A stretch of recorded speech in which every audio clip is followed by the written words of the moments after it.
I think anybody with a brain section for game development has to grow out of Minecraft as a game at some point. There seems to be this phase where once you start making stuff in game engines, you start finding yourself making the same grass textures over and over again, and it's like, alright, I gotta kind of break myself out of this.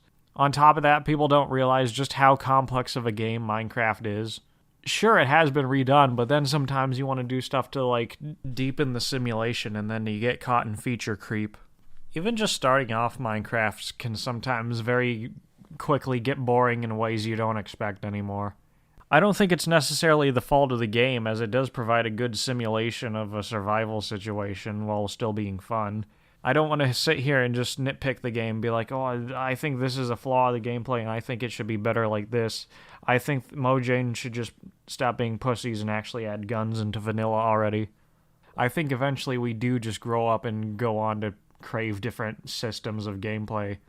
But anytime I play Minecraft, the way I used to play it is I always ended up making the same style of housing. I made a cozy little player home with a similar enough layout to the last one I made to at least feel comfortable or know where to put my stuff. Then I start working on a storage room, and then I am like, I don't think I want to organize the chests this way. I think half of what killed Minecraft for my house has ended up being just that. I got so bored spending all my time trying to figure out how to properly sort my items that I wasn't even using them to craft real cool stuff that other people were crafting. Eventually, I just opted, like, here's one double chest, here's another double chest, building blocks there, components and other cool stuff over there. Anything I'm not using, I'm throwing out, and I am living in a hobbit hole in the side of the hill here. But even before that, you had to generate like a billion different worlds just to see, like, oh, is this one going to be the perfect seed? Sometimes you roll shitty and you start off in the middle of like a biome that's really hard to work with. And so you try making a boat, you try sailing out into the ocean for like 50 miles, and you find nothing. You go 50 miles the other direction, it's nothing but the same biome. And then the biome next to you is either, I don't know, like a desert or like a mesa. And it's like, you find a mesa, and it's like, oh, cool. I don't think I've settled here before. It is a nice change of scenery, but again, it's not very livable. There's no fruits or trees that grow naturally, so it's kind of just there for looks, or if you want cool building blocks. Even if we make a little comparison to Dwarf Fortress, which was like one of the original inspirations from Minecraft, at least in that game, even if you settle on a biome that seems barren, there are still at least some other sources of food and other resources that are very plentiful if you know how to use them right. But even in something like Minecraft, alright, let's look at iron. Iron is like a low to mid-tier resource that you'd probably need an abundance of if you want to go into late game stuff and really conquer the world. But iron has no reliable or renewable source of getting it beyond hunting for the ore in caves. Sometimes you can find iron bars and tools and chests and strongholds and other dungeons, but they spawn so rarely in base Minecraft that nobody's going to want to hunt to those for a reliable source of iron. Meanwhile, trees keep getting buffed into the stratosphere. It wasn't until a recent update where I started to notice that trees now drop sticks, so you don't even have to craft them anymore. You used to have to manually craft all your sticks up until, what was it, like, after the update where they released the softer-looking official texture pack that ended up looking way nicer.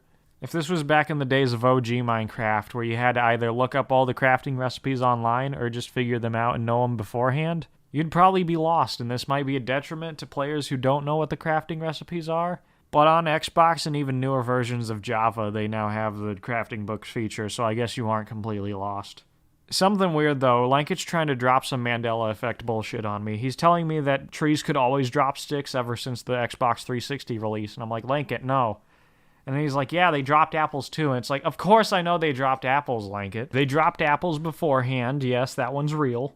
Anyways, that's besides the point. I'm just wondering when they're going to drop the update where the tree shows up to help you fight the Wither, kind of like Sigurd shows up to help you fight Yorm the Giant. But not once in one of my survival Let's Plays have I ever been advanced enough to start making potions.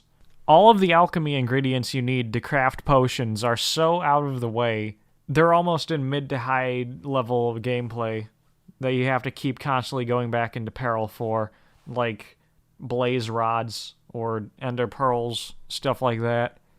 And I can't even think of a situation where I would end up using the potions. I don't think I've ever used them to try anything like beating the ender dragon. Actually, that's another thing I've never done in survival. Here's the thing, though. Potion of resist fire, right?